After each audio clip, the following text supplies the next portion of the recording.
Baik anak-anak, setelah kemarin kita belajar cara menulis huruf-huruf hijaiyah, sekarang kita akan belajar cara menyambung huruf-huruf hijaiyah. Kenapa? Karena huruf-huruf hijaiyah ini ketika dia disambung akan ada perubahan cara penulisan. Ya. Nah, itu ada di mana saja? Itu ada di depan, di tengah atau di belakang. Nah, seperti ini ya. Jadi ini salah satu tabel hurufnya, huruf yang disambung. Ini hurufnya ya. Ini hurufnya alif. Contohnya Bapak contohkan. Ini huruf alif. Maka alif ketika di depan dia tidak bisa disambung. Nah, kalau strip ini berarti dia tidak bisa disambung. Kalau di tengah, alif tidak bisa disambung juga. Berarti tetap seperti biasa, huruf seperti biasa. Tapi ketika di belakang dia baru bisa disambung. Nah, maka cara penulisannya seperti ini, ya. Cara penulisannya seperti ini. Jadi huruf alif itu hanya bisa disambung di belakang. Di depan, di tengah dia tidak bisa. Contohnya apa? Contoh seperti ini, hakiman. Nah, ini kan hakiman. Kita lihat alifnya di sini ya. Alifnya disambung di belakang. Nah, dia tidak sendiri. Sekarang contoh yang tidak sambung gimana Pak? Nah, contohnya seperti ini. Nah, kita tulis misalnya ajalan. Ajalun ya. Yang ajalan ajalun. Ajalun. Nah, ini posisi alif ada di depan. Nah, maka dia tidak bisa disambung ya. Jadi nggak bisa tuh alif nyambung gini. Nyambung nyambung jim, nyambung lam. Nah, seperti ini nggak bisa. Ya. Ini bukan jadi ajalun, tapi jadi lam. Nah, nggak bisa.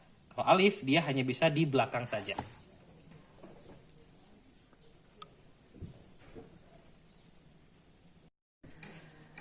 Baik, adapun untuk huruf ba, ya huruf ba, ketika dia di depan, maka cara menyambungnya seperti ini, ya. Huruf ba, ketika di tengah seperti ini, dan ketika di akhir seperti ini, ya. Contoh huruf yang di depan, nah ba seperti ini ya di depan, seperti ini contohnya, yang di belakang seperti ini. Yang di tengah ya maaf, tengah seperti ini dan di belakang seperti ini. Yang penting supaya kita ketahui ya, supaya kita pahami, ba ketika di tengah ini kadang suka terbalik gitu ya. Ba ketika di tengah itu satu gigi saja, jangan sampai ada 2 gigi, ya. Dan ketika di akhir dia harus lurus, tidak boleh seperti nun ke bawah gitu ya. Contoh seperti ini.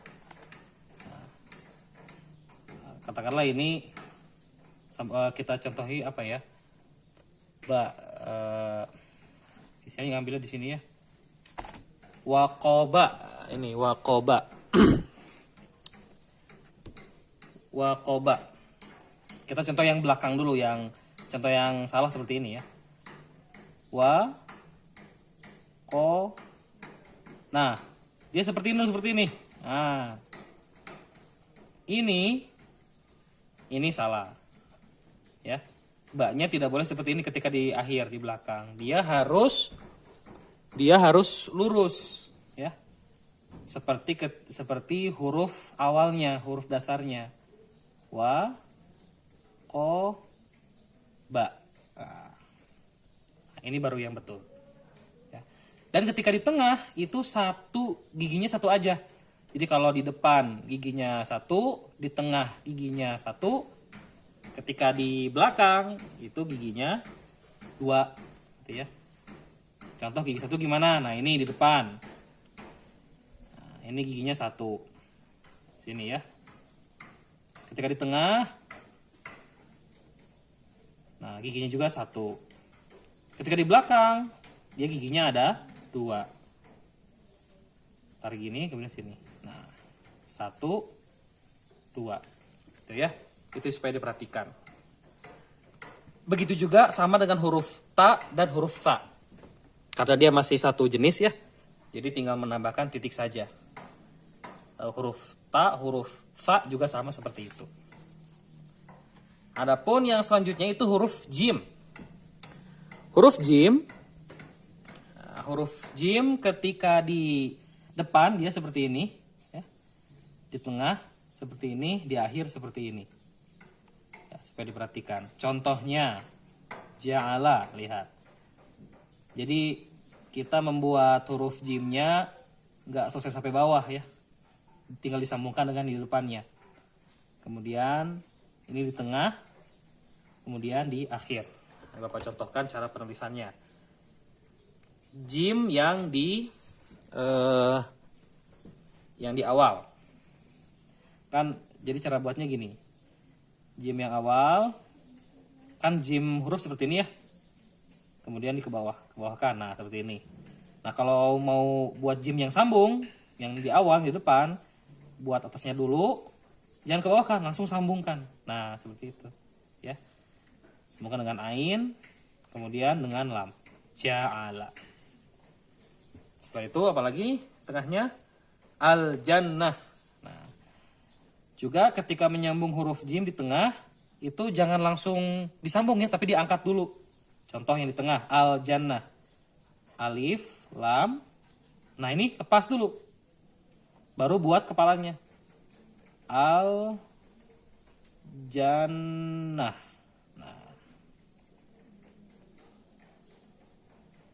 Ya, jadi dari sini, dari huruf yang sambungnya di depan, ketika di tengah-tengah membuat huruf jim, dilepas dulu di sini, baru dibuat kepalanya.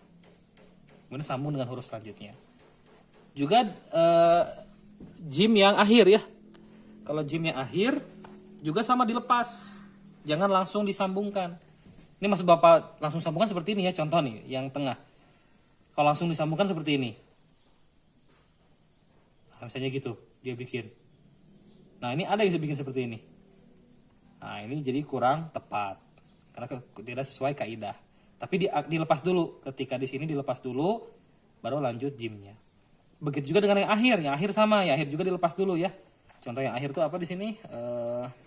Al-Haji. Nah, Al-Haji. Nah, ini di sini lepas dulu. Di sini dilepas dulu, baru masukkan huruf jimnya. Nah, seperti itu ya. Maka itu akan lebih rapih dan lebih pas. Adapun untuk huruf H dan huruf Kho itu sama ya, tinggal perbedaan titiknya saja karena kan jenisnya masih sama. Kita lanjut huruf dal. Dalam huruf dal itu di depan tidak bisa disambung, di tengah tidak bisa disambung, di belakang baru bisa disambung. Jadi kalau di depan dia tetap seperti huruf yang awal, di tengah tetap seperti huruf yang awal, tapi ketika di akhir dia disambung seperti ini ya. Nah, kalau ini sekali, ini jangan 2 kali, ini sekali jadi. Contoh seperti ini. Huruf dal.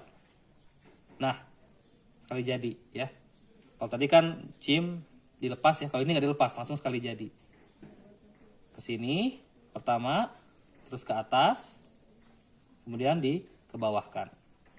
Seperti ini. Huruf dal. Dia hanya bisa sambung di belakang. Begitu juga dengan huruf da, tinggal tambah apa? Tinggal tambah titiknya saja. Baik, adapun untuk huruf ro, dia sama seperti dal dan da. Di depan tidak bisa disambung, di tengah tidak bisa disambung, tapi di belakang baru bisa disambung. Yang membedakannya hanyalah satu, kalau ro itu dia ke bawah garis ya tentunya. Dan untuk penulisan ro dia harus 2 kali agar rapi, jangan 1 kali. Jadi ke sini sekali, berhenti, kemudian baru buat lengkungannya. Contohnya seperti ini ya. Nah, jadi seperti ini. Qadirun. Dal. Ya, berhenti di sini, ya, berhenti di sini, baru kasih garis ke bawah. Nah, baru kasih lengkungan ke bawah untuk menjadi huruf ro. Nah, itu cara penulisan huruf ro yang baik dan sesuai gitu ya. Jadi dia berhenti dulu di sini, setelah berhenti baru dilanjutkan dengan huruf ro-nya. Sama seperti huruf zai. sama seperti huruf zai. Kalau huruf zai ya tinggal diberi titik saja. Kemudian selanjutnya yaitu huruf sin. Nah, dalam huruf sin itu ketika disambung, dia di depan bisa disambung, di tengah bisa disambung, dan di belakang juga bisa disambung. Hati-hati, yang sering salah di sini adalah jumlah giginya. Ingat, ketika huruf sin baik disambung atau tidak disambung, itu giginya ada 3 ya. Yang mana giginya? Yang ini nih ya. Apa tandain? 1 ini, yang kedua yang ini, yang ketiga yang ini. Nah, ini 3 gigi ini ketika hurufnya tidak disambung sama. Pun ketika disambung itu sama, harus ada 3-3-nya. Jangan sampai kurang. Nah, kebanyakan tuh ada yang kurang, ada yang lebih. Gitu ya. Kita lihat, ini yang sambung pertama gitu, yang di depan dia ada 3 ya. 1, 2, 3. Juga yang di tengah sama ada 3. 1, 2, 3. 3 gigi. Terakhir pun sama ada 3. 1, 2, dan 3. Itu ya. Yang penting untuk huruf sin dan shin itu sama ya, tinggal beda titik. Perhatikan giginya. Giginya itu harus 3. Dan dalam cara penulisan itu harus 1 kali ya. Dalam cara penulisan harus 1 kali. Jangan diangkat, harus 1 kali. Itu untuk huruf sin dan huruf shin.